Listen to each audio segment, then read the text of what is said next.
This is your News Now Sports.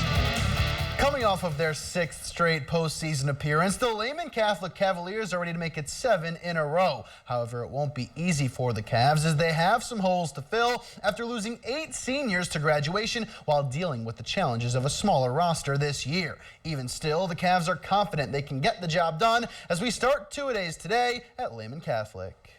Countdown to Kickoff is brought to you by Metzger Financial Services.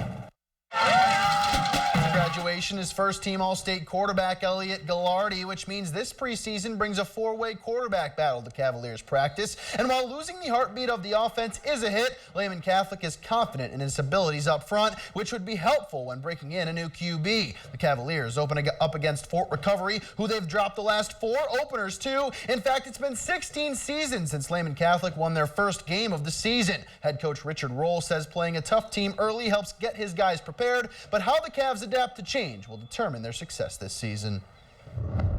We're not going to be that fast-paced team. We're going to slow the clock down this year, so it's going to be a different offense. It's going to be a different style of play, but we think that's what we got to do. The biggest thing is we got to stay healthy.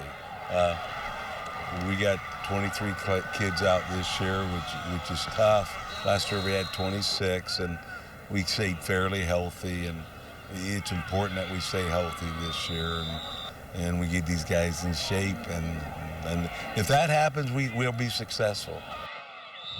Staying in the NWCC is making the playoffs have come to be the standard for the Riverside Pirates after postseason appearances in 3 of the last 4 years, and expectations are no different in 2019. The Pirates opened their season with Ansonia, a team that shut them out 28-0 last season, and it will be another tough test this year as Riverside will need to break in plenty of young players after losing 13 seniors to graduation. That leaves the Pirates with only 6 seniors on their current 27-man roster, so they will be heavily relying on those new faces, which will surely present some challenges. First-year head coach Bryce Hodge understands that there will be some growing pains, but he's confident he can get this team over the hump as he looks to pick up where his predecessor left off.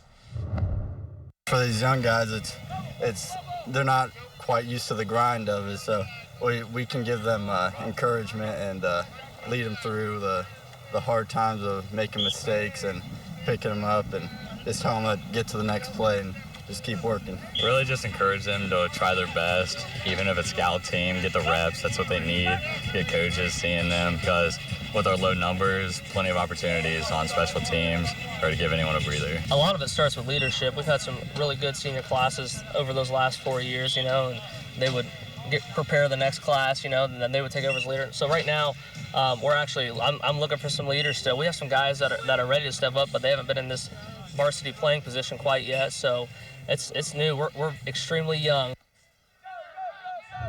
College football today as it was scrimmage day at the Woody Hayes Athletic Center for the Ohio State Buckeyes. Defense took center stage this afternoon with a dominant performance, forcing the Buckeyes offense into multiple turnovers. But despite today's strong showing, head coach Ryan Day feels like both units are pretty close at this point in camp. But the one thing that the Buckeyes' first-year head coach won't tolerate is turnovers, an area that he and his staff are going to make sure that they emphasize before the season gets underway. If one side's dominating the other throughout camp, then you may have an issue. But right now, it's been a good battle. Very disappointed with the turnovers today, but I think guys were getting after it. I think it was physical. I think it was explosive. And so, again, let's look at the film and see what it was. It's never as good or bad as you think, but we certainly can't turn the ball over like we did today.